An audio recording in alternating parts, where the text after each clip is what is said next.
పూర్తిగా రసాయనాలతో నిండిన నేటి సాగు పద్ధతులలో అటు రైతుకు నికర ఆదాయం మిగలడం లేదు సరికదా, ఇటు వినియోగదారులు కూడా అనారోగ్యం పాలిట పడుతున్నారు. విత్తింది మొదలు కలుపు నివారణకు, చీడపీడలను అరికట్టేందుకు పోషకాల రూపంలో ఇలా ప్రతి దశలోనూ రసాయనాలపై ఆధారపడడం అలవాటుగా మారిపోయింది. ఇది గమనించిన ఓ రైతు సేంద్రియ బాట పట్టాడు. గత 12 సంవత్సరాలుగా సేంద్రియ వ్యవసాయం చేస్తూ అంతర మిశ్రమ పంటల సాగుతో సేద్యాన్ని లాభసాటిగా మార్చుకున్నారు. అంతేకాదు, వ్యవసాయంలో వచ్చిన వ్యర్థాలను తిరిగి పంటలకు ఎరువుగా వినియోగించడం విశేషం. ఇంతకు ఆ రైతు ఎవరో, వ్యవసాయ వ్యర్థాలను ఏ విధంగా పంటలకు అందిస్తున్నారో మీరే చూడండి.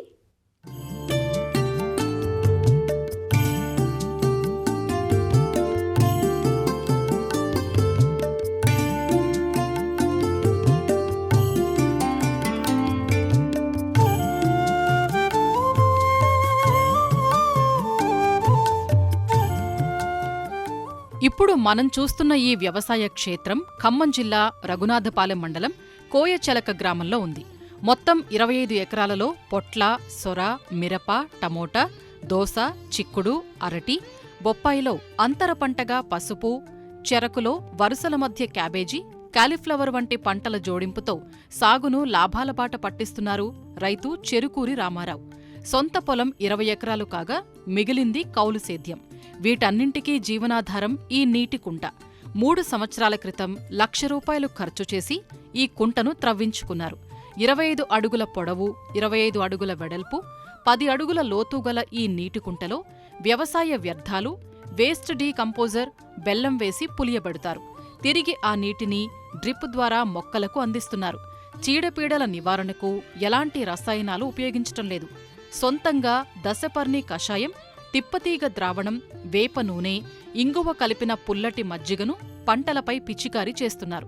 పొలంలో వచ్చిన కలుపు మొక్కలను సైతం ఈ కుంటలో వేసి ఎరువుగా మారుస్తున్నానంటూ ఇలా తెలియచేస్తున్నారు రైతు రామారావు.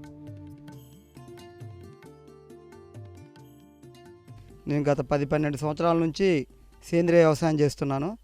ఒక 25 ఎకరాల్లో దాదాపుగా కూరగాయలు, తర్వాత పండ్లు అంటే సీతాఫలం, జామ, చెరుకు, మిర్చి, తర్వాత పపాయ, తర్వాత టమాటా, తర్వాత క్యాబేజీ, కాలీఫ్లవర్, బ్రకోలీ, సొరకాయ, కాకరకాయ అంటే రకరకాల కూరగాయల పంటలు సీజన్ల వైజ్గా మేము వేయటం జరుగుతుంది.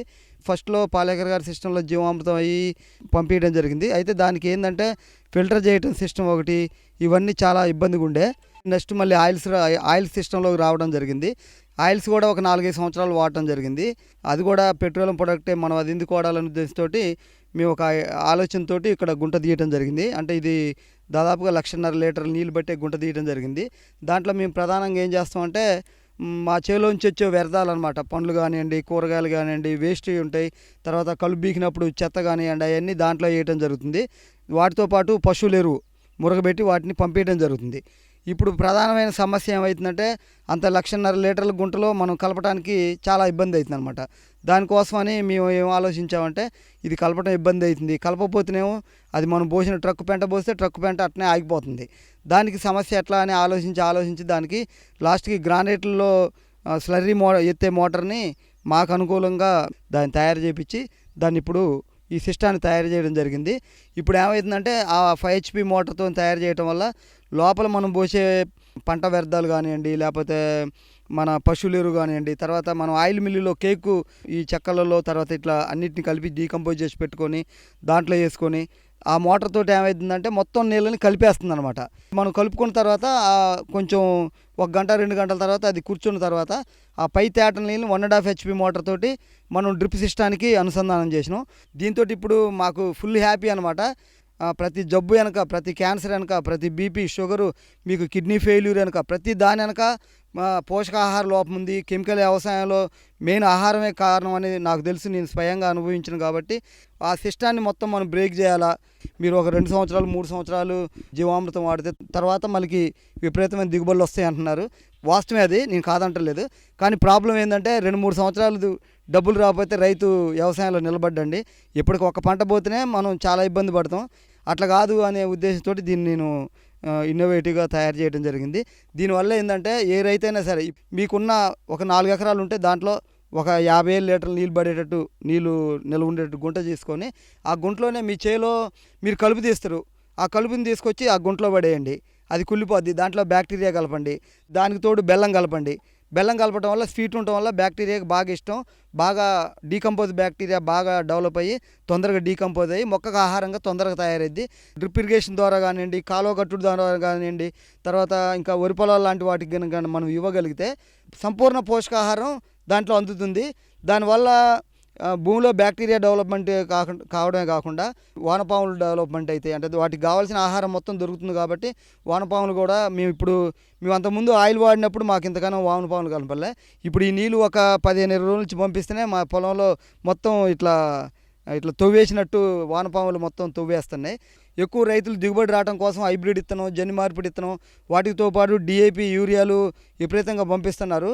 వాటికి ఇంకా పోషక పదార్థాలు లేవు అనమాట. ఓన్లీ 3-4 పోషకాలే అందుతున్నాయి, ప్రధాన పోషకాలు.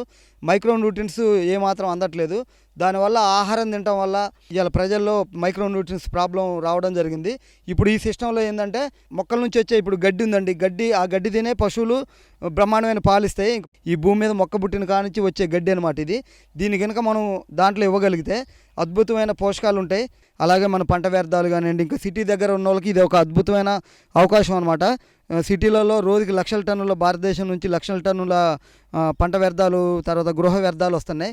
దాని కనుక మనకు సిటీ దగ్గరలో ఉన్న వాళ్ళు కనుక తీసుకొని మనం అట్లాంటి గుంట చేసుకొని దాంట్లోంచి కనుక డీకంపోజరు, తర్వాత బెల్లం లాంటి, తర్వాత ఫ్రూట్స్ కనుక కుళ్ళిపోయిన వేసుకుంటే ఈ వ్యర్థాలను మనం పంట పొలానికి పంపించేస్తే మీకు అద్భుతమైన దిగుబడులు రావటమే కాకుండా మనం తినేవాళ్ళు కూడా అద్భుతమైన ఆహారం ఆస్వాదిస్తారనమాట. మాకు హైదరాబాద్ నుంచి 2-3 కంపెనీలు మా దగ్గర నుంచి క్యాన్సర్ పేషెంట్లకి అట్లా తీసుకోవడం జరుగుతుంది. వాళ్ళు టెస్ట్ చేసుకున్నారనమాట. మా దాంట్లో ఎటువంటి కెమికల్స్ లేవు. అలాగే మేము ఖమ్మం సిటీలో కూడా మాకు RR న్యాచురల్ స్టోర్స్ అనే అక్కడ అమ్మడం జరుగుతుంది. దాంతో తీసుకున్న వాళ్ళు, కొన్న వాళ్ళు చాలా హ్యాపీగా ఫీల్ అవుతున్నారు.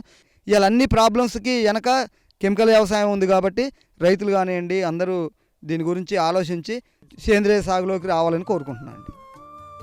రైతులు పంటలు పండించటంపైనే కాదు, సొంతంగా మార్కెట్ చేసుకోవటంపైన దృష్టి పెట్టాలంటారీ రైతు. తాను పండించిన సేంద్రియ ఉత్పత్తులను సొంతంగా ఖమ్మంలో RR న్యాచురల్ పేరిట స్టోర్ పెట్టి అమ్మకాలు చేస్తున్నారు. రసాయన ఎరువులతో నిండిన నేల తల్లికి తిరిగి జవసత్వాలు కల్పించేందుకు రైతు రామారావు ఆచరిస్తున్న విధానం రైతులందరికీ ఆదర్శదాయకం.